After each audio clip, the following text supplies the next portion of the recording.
So here we go again. Now, this is almost turning into my art journey, an art journal or something. You guys are following me along. If you are, if you have been, you've noticed, or I've said in the last few paintings that this painting, which as of time of recording is the latest one I've done, I wanted to switch things up, and I wanted to go back to Photoshop and paint with soft and hard brushes, and just see if I've learned anything by switching over to Krita and just using like wet textured paint. And I think I did.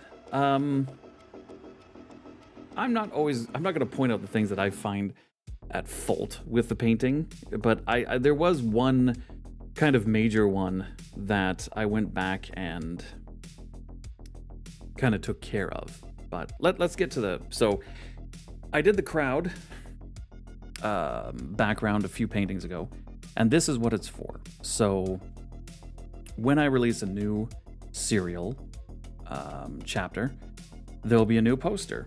You'll be able to get the ebook, you'll be able to get an audiobook version of it, and you'll be able to get an exclusive poster. So this is the first one, of course. We might as well use the main character. And I'm going with the older version of him that we start with in the book. So I constructed the face using, let me see if I can remember how I constructed the face. It was Jeff Daniels? It's Bruno Sammartino's nose, bits of Hulk Hogan and Demolition Axe's chin and cheeks, and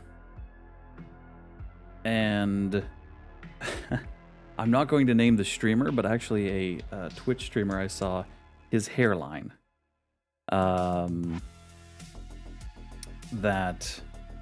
I used for that. Oh, Jeff Bridges, I'm sorry. And Jeff Bridges for the eyes and forehead. And so I kind of made a composition of that, and that's kind of what I'm using.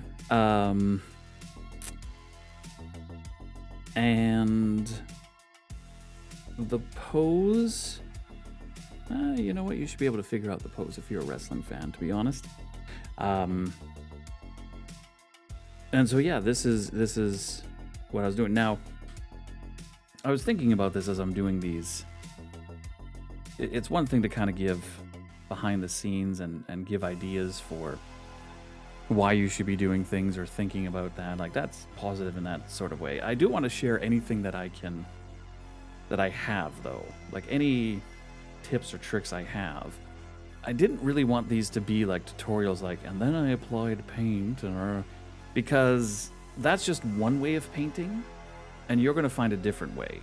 So what I can tell you is this.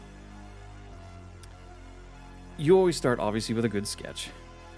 One thing that's really helped me, because I find faces to be very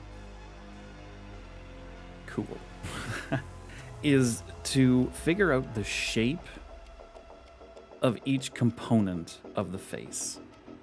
The reason why you see me just tearing through this is, I've been drawing and painting faces for a long time. I'm not sitting here saying I'm the best in the entire world. I'm just saying. And part of the reason is I just love watching how the light hits and the shadows hit different areas of the face, and knowing, how the nose creates shadows and what shape it is, and how the shape of the bridge is different than the shape of the tip of the nose, and forehead, around the eyes, that sort of thing. That, and especially the cheeks, that really helps. And so if you're kind of starting with that, if you're kind of starting out, I would just touch your face and just kind of caress it and buy yourself some flowers. No, just see how the skin goes over the bone, and just kind of look at how the light falls on it. And then, again, find some good photos and just don't trace them, obviously, but copy. Look at them. Look at them on a monitor and, you know, draw them the best you can and just keep practicing. A few things for this painting, because I see I only got 10 minutes here, only. I really wanted him to be kind of an orange, and the color palette I used just wasn't. And as you know, I like texture, I like roughness. And so what I did at the very end, and I kind of cheated because this took 2 days to do, and on day 1, I threw it into the final product just to play around with it. And what I did is I used that texture, that gritty texture that I was using for like the canvas and the background, and I used it on a mask just for the figure as well. But I set it to color burn, and boy, did that really pop it out at the end. Like, you notice as I'm coloring it, it's very, I don't want to say flat, but there's something about it that was kind of bugging me. I'm like, this is good, but I'm missing something. I'm missing that roughness. And for some reason, throwing it in there was great, which is a good, basically I'm going to want to learn how to paint like that instead of relying on a filter. But it gave that pop where it's like, okay, there we go. You may have noticed, I don't know how quick it is, but I did go back. I did think that the eyes were too long. I had kind of messed up on the sketch. And so I just went back and corrected that. Another thing, I don't know if this is just a me issue, but I don't think it is, because I've heard this from other people. Sometimes we don't go too dark or too light on the painting.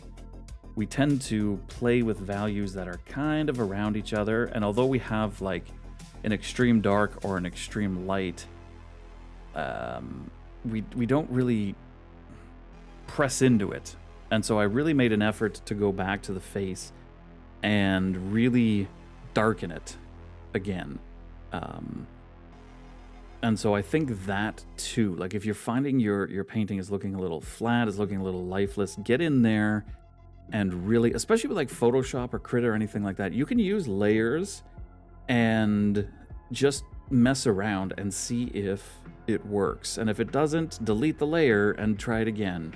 And if it does, merge it. But just really get in there and just go ham with the dark and the light. Not so much the light, again, like the extreme light you want to leave a little, but you know, like some good shadows, some good depth. I find that's one thing with myself. I got to go back and really do that again and again. The only other tip I guess I can give is to get the sweat, because wet skin for me is kind of challenging. All I found was I used a hard brush, like low opacity and flow, and just dotted. And it is kind of time consuming, but you know what? I don't know. I've tried Photoshop scatter brushes and that sort of thing from people, and it just doesn't allow me the control that I want. So I kind of like this. You know, I'll keep refining, keep working with it. But yeah, so again, I'm recording these way in advance, but if there are things that you would want to know, you know, about my painting technique or why I'm choosing to paint these things, what my business decisions are, how I write, whatever, feel free to leave comments and that sort of thing.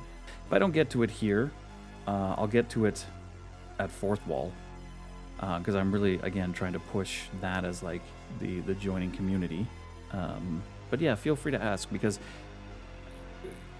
and I don't have enough time to get into this, but I'm someone who, if you have something to share it, because I can teach you all the tricks and tips that I have gotten over the years, and if it makes you a better painter than me, awesome. I don't care, because you can't be me. I'm still me.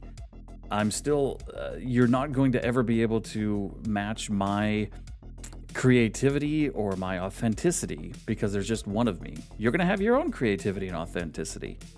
So when it comes down to technical matters, like teaching each other how to paint, teaching each other how to write, teaching each other how to think, yeah, help each other out. Don't keep that stuff inside. So I'm here for that. to help you out. Anyways, here's Gavin Graham, and I think this turned out really well. I mean, I know I just finished it, so I'm biased, but I kind of like it, and hopefully you'll get the book and see it too.